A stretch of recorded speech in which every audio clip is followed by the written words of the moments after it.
Reading आप तभी अच्छे से कर पाओगे जब आप उसे as a source of entertainment इस्तेमाल करोगे। आज का एक एडिटोरियल उठाया है जिसका एक पहला पैराग्राफ है और इसमें से इन दो सेंटेंसेस को एनालाइज करूँगा ग्रामेटिकली।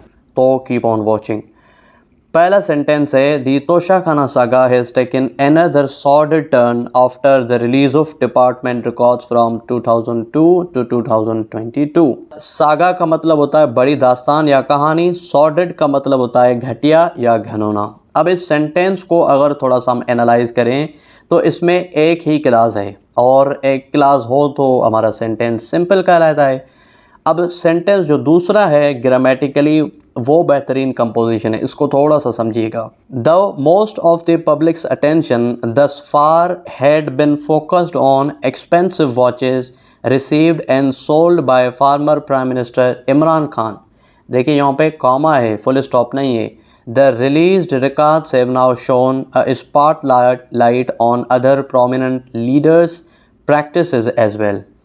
अब तीन चीज़ें हैं, पहले तो थोड़ा सा कुछ वर्ड्स हैं उनको ग्रामेटिकली डिस्कस कर लें। दो है और दस फार है, फिर यहाँ पे कॉमा है और ये देख लें लीडर्स के बाद एपोस्ट्रोफी है क्योंकि ये एक प्लूरल नाउन है और प्लूरल नाउन को पॉजेसिव करने के लिए ये कॉमा का एपोस्ट्रोफी का एक मुनफरिद रूल है।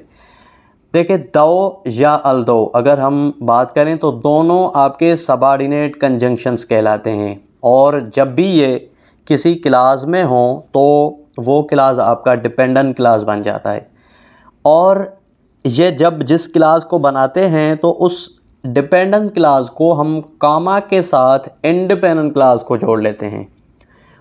इसीलिए यहाँ पे कॉमा का इस्तेमाल किया गया है जो कि मेरे ख़्याल में एक दुरुस्त आइडिया है। और जो हम ज़्यादा रूल्स की वायोलेशन करते हैं दो या अल्दो के साथ हम बट सो आर का पेयर्ड कंजंक्शंस में इस्तेमाल कर लेते हैं। दो क्लासेस में इन दो तरह के कंजंक्शंस को हम इस्तेमाल नहीं कर सकते। दो या अल्दो के बाद सिंपली दूसरी क्लास आप कॉमा के साथ स्टार्ट करवा लें।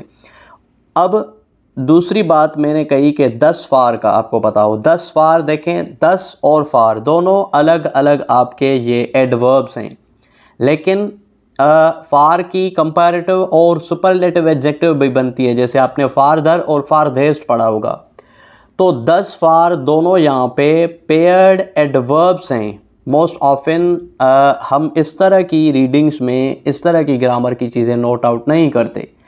10 फार आपके पेयर्ड एडवर्ब्स हैं, जैसे आपने पेयर्ड कंजंक्शंस पढ़े हैं, जैसे आपने पेयर्ड एडजेक्टिव्स पढ़े हैं और भी कुछ पेयर्ड एडवर्ब्स हैं जैसे बाय फार आपने पढ़ा होगा, फार फ्राम पढ़ा होगा, हाउ फार पढ़ा होगा, सो फार पढ़ा होगा। तो ये पेयर्ड एडवर्ब्स हैं जो कि हम यूज़ कर सकते हैं और मोस्ट ऑफन किए जाते हैं लेकिन हमें पता नहीं होता है इनका। अब आ जाते हैं एपोस्ट्रोफी के रूल पे। देखें यहाँ पे पब्लिक के साथ एपोस्ट्रोफी है, पब्लिक्स, और यहाँ पे लीडर्स के साथ एपोस्ट्रोफी है। दो वर्ड्स पे, दो नाउन्स पे अलग अलग एपोस्ट्रोफी के रूल्स क्यों हैं? देखिए यहाँ पे लीडर्स के बाद प्लूरल तो है लेकिन एस के बाद और एस नहीं है, यानी यहाँ पे एस से पहले एपोस्ट्रोफी है और लीडर्स में एस के बाद एपोस्ट्रोफी है। तो क्या रूल है? दो वर्ड्स हैं दोनों अलग अलग एपोस्ट्रोफी के रूल्स को फॉलो कर रहे हैं। पब्लिक यहाँ पे सिंगुलर नाउन है। जब हम सिंगुलर नाउन का एपोस्ट्रोफी में पॉजेसिव केस बनाते हैं तो हम उस सिंगुलर नाउन में एपोस्ट्रोफी लगा के एस ऐड कर लेते हैं। और अगर हम लीडर्स कहें तो यानी लीडर्स ऑलरेडी प्लूरल हो गया जो कि एस पे ऑलरेडी ख़त्म हो रहा, तो इसमें एपोस्ट्रोफी के बाद दोबारा एस लगाने की ज़रूरत नहीं है। तो इन दो रूल्स को भी आपने मद्देनज़र रखना है। देखें इस तरह की छोटी मोटी चीज़ें ढेर सारी ऑन डेली बेसिस हमारी आंखों के सामने गुजरती हैं लेकिन हम इन चीज़ों को फोकस नहीं करते। तो इंशाल्लाह इस सीरीज़ में इस तरह के ग्रामर के रूल्स को और रीडिंग्स में अपनाएंगे और अपनी रीडिंग्स और अपने राइटिंग स्किल्स बेहतर करेंगे।